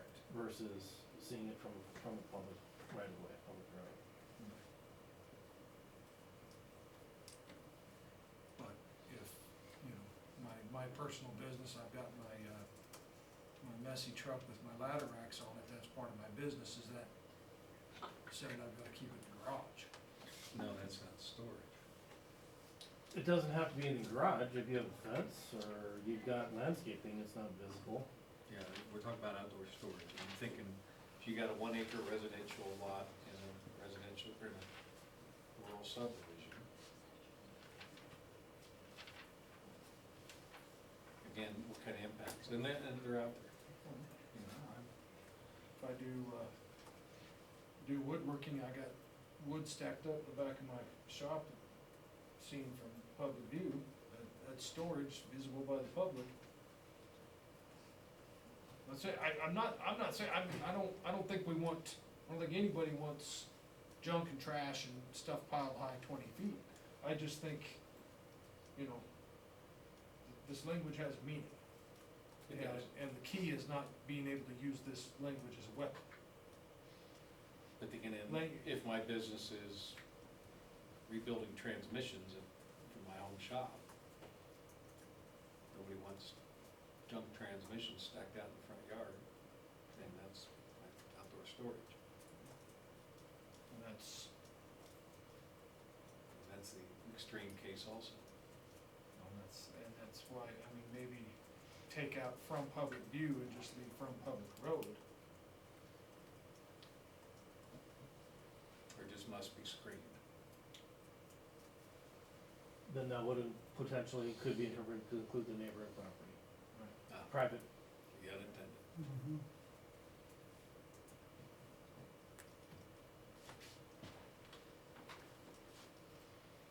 So just keep it as private or public road rather than public view.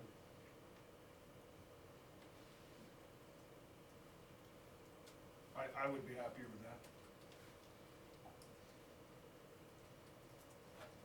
Mike? Yeah, and you know, the neighbor could screen their view from that, it's kind of like the livestock rule, you know, you gotta fence them out, not fence them in type of thing. So, if you don't like what you're looking at, you have to fence it out, just like you fence out livestock. Fences make good neighbors. Mhm. Let's try screen from public road, Okay. and I'd ask commissioners to think about that one, just to make sure we got it right.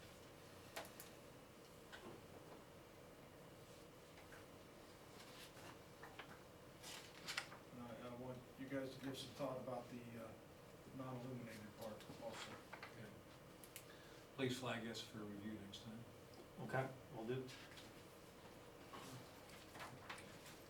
So we flagged events and home business for a couple things, and then that will get us through section 3, Mhm. and we can move into section 4. Right.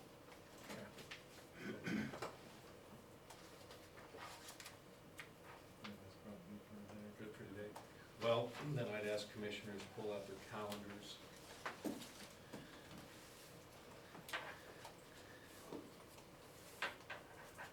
Since we're almost April, I'd like to, for us to target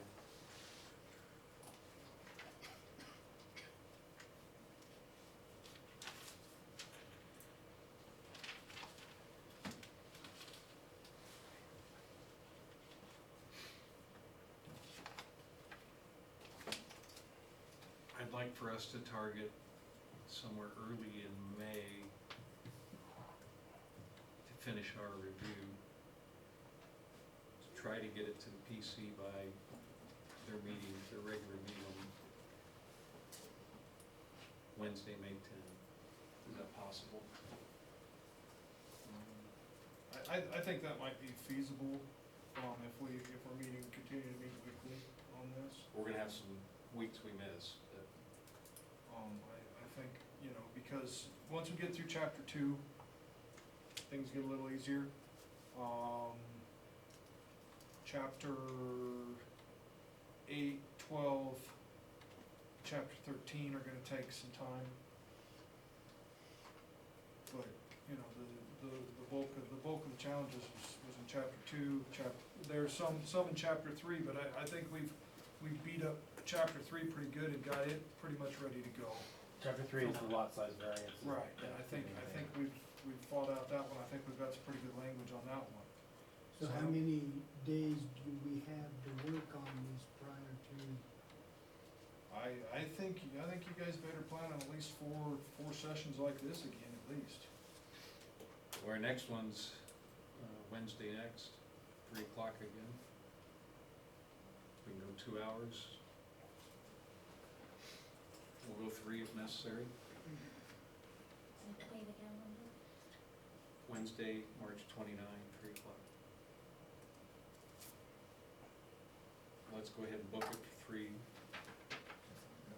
good stopping point.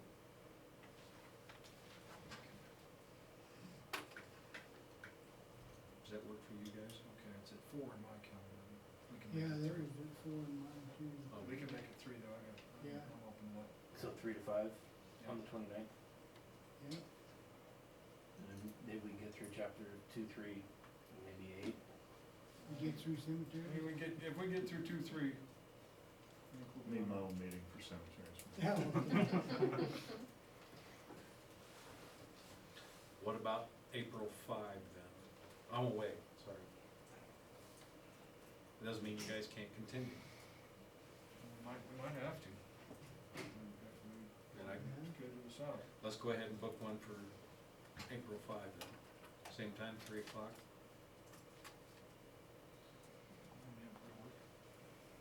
Or you wanna make it a little 1 to 3? 1 to 3 is fine too. One, Does that work for you, John? Shit, Windows gone, let's just make it a lunch meeting. Yeah. Leave your credit card. Hold it as tables. I mean, the question is, at what point you also want attorney here? Well, that, yeah, I mean, you know, John, we need a, chapter 13 is gonna be more your involvement, so.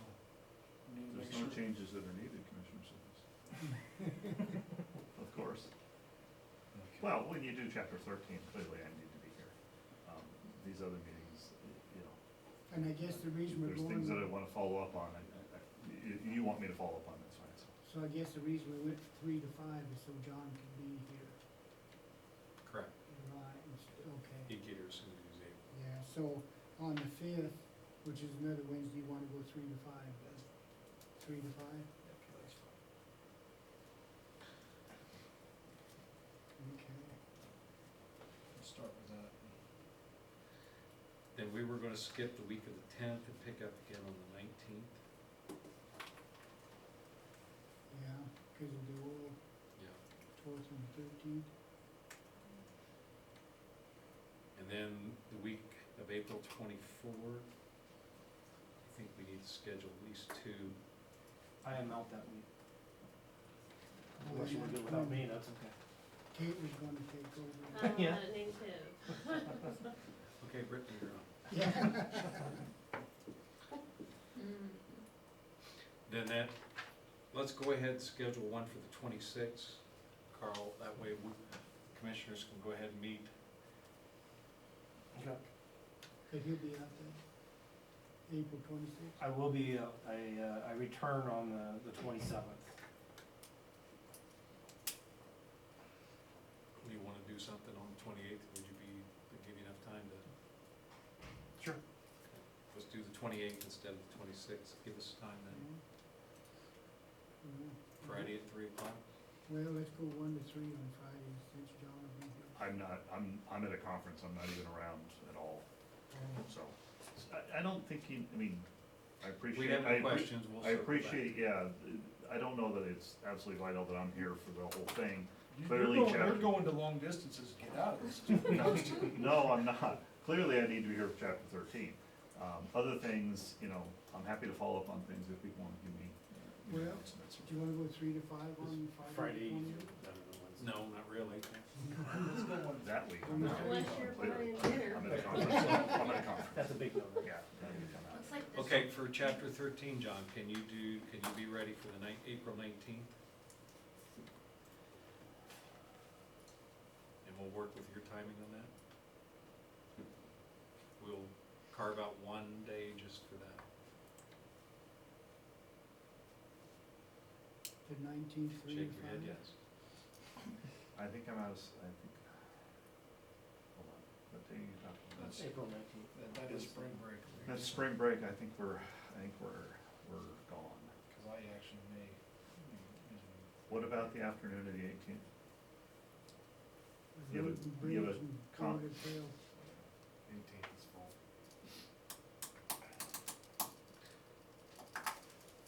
17th? I can do the 17th. I won't be here. Well, then, first week of May.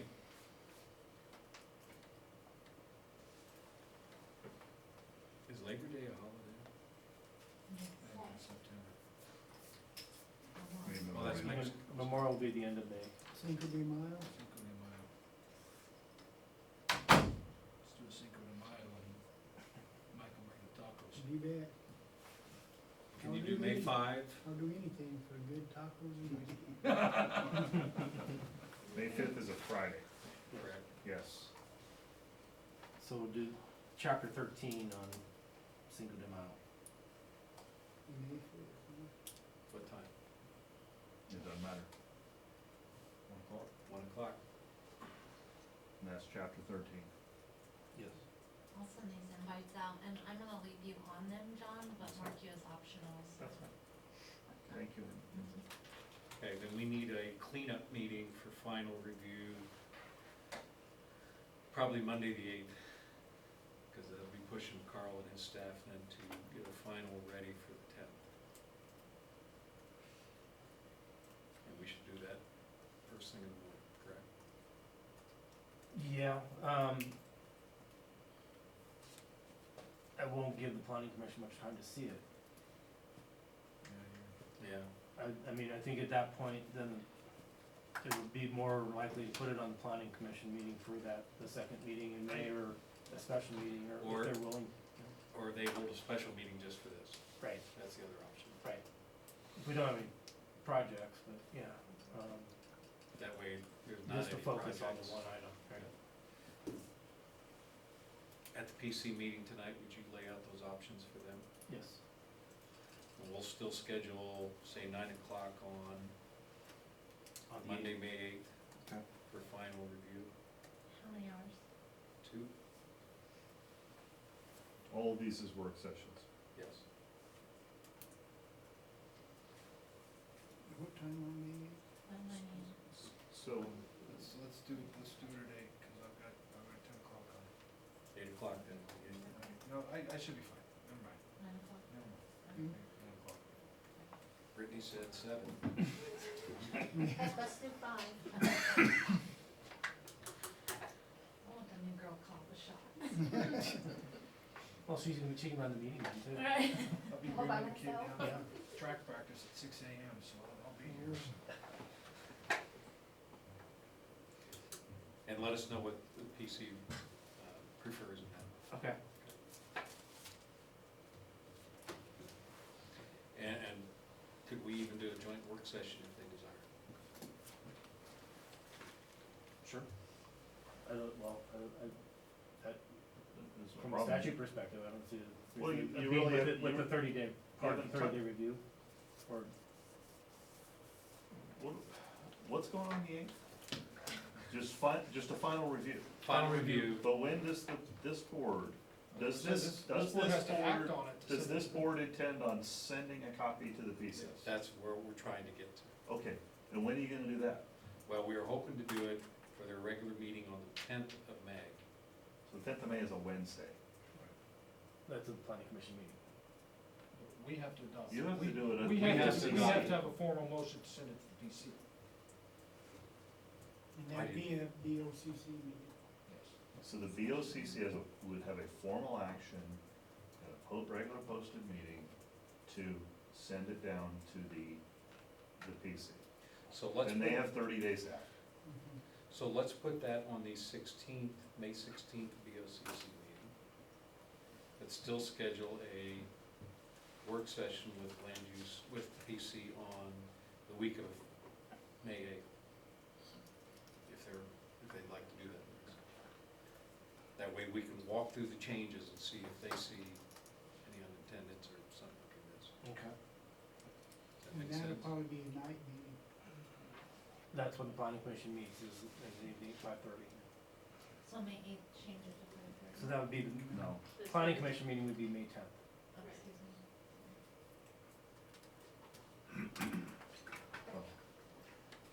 Sorry, Or- I spoke out of turn. I don't know what the chair is thinking about the May 8th morning meeting.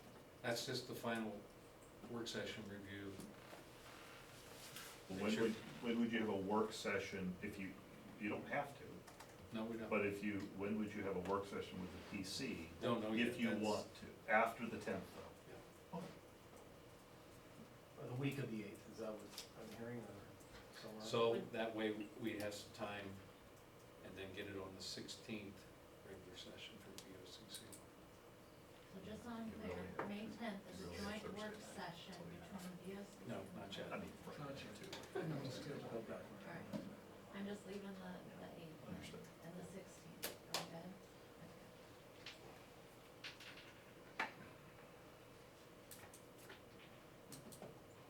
Okay, Everybody got that? Clear as and day? did you wanna review what you got, cause you're the one sending out the invites?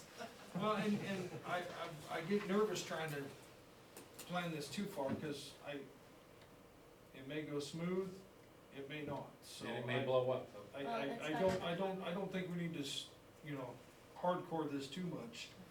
I mean, it's tentatively there, I don't think we need to stress about it too much, cause it's liable to change. Yeah, placeholders. Exactly. That's what I'm trying to do. Okay. Give us some targets. Exactly. Okay, so I have March 29th, 3 to 5 PM.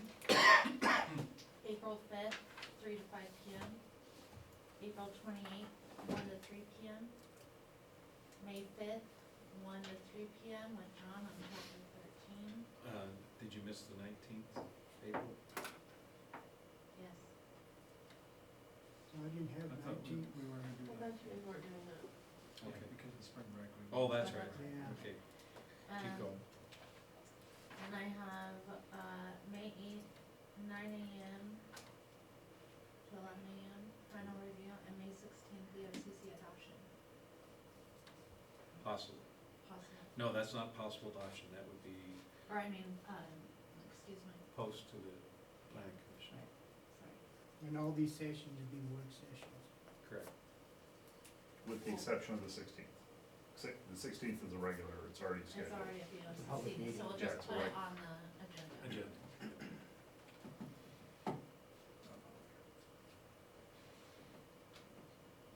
No, it's just.